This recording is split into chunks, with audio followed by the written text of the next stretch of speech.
So you have yourself a nice pocket knife with a liner lock. So as you can see here, this little part will lock in the knife, and you also see that here.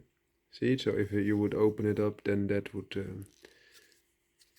that's a little bit stiff.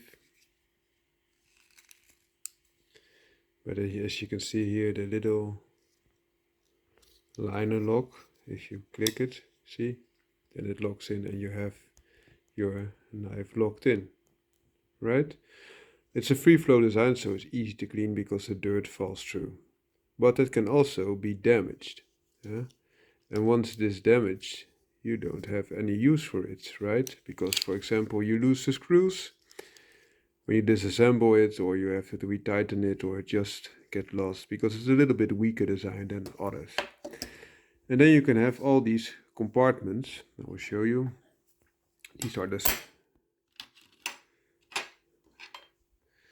These two parts are the scales, the outer scales. This is the part where you had the liner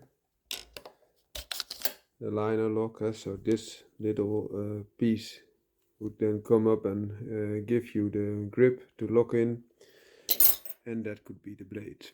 So what could you do with them? You see it already that I have given them a little bit of different use. So I'll start with this one. This is one of the outer scales, and I had a little bit of a knob, and sometimes you need to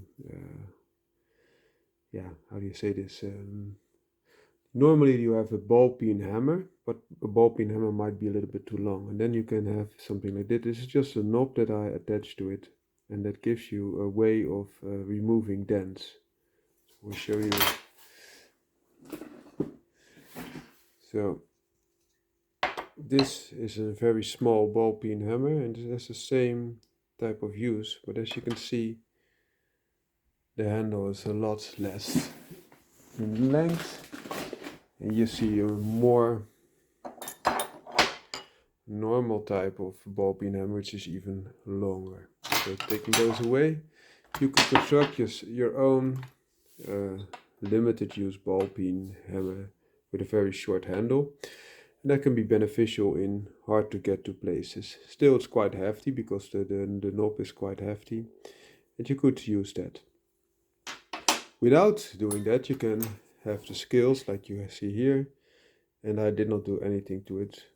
But you could use this also, for example, slide it in the card slots of your wallet, and you have a little bit of a prying arrangement. So if you have to do light prying work, you can access this. It's very light, very slim, good way to go. So I already walked through the outer scales. Now I'm going into the liner lock. What you can do, of course, because this is a part that is able to move, you can pin something in between and let it be used as like a little bit of a plier to hold something into place, or put some pressure on it and then manipulate it, move it where you want. I also put a very light edge on it, so you could use it as a scraper to remove, for example, some stickers, or to also very little angle on the other side, and that's for opening boxes. Then you can say, okay, it might be sharp, and you could cut up your clothes a little bit because it is slightly sharpened. But if you slide it in a card holder like that, you will be good to go. That's a way to go. And talking about card holders, you could do the same with the blade.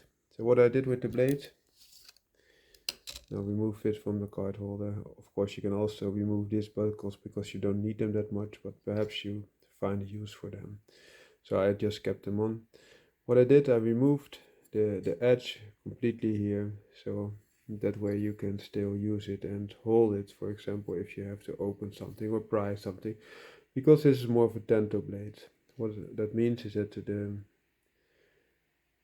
thickness of the back is providing sturdiness up till the end of the blade.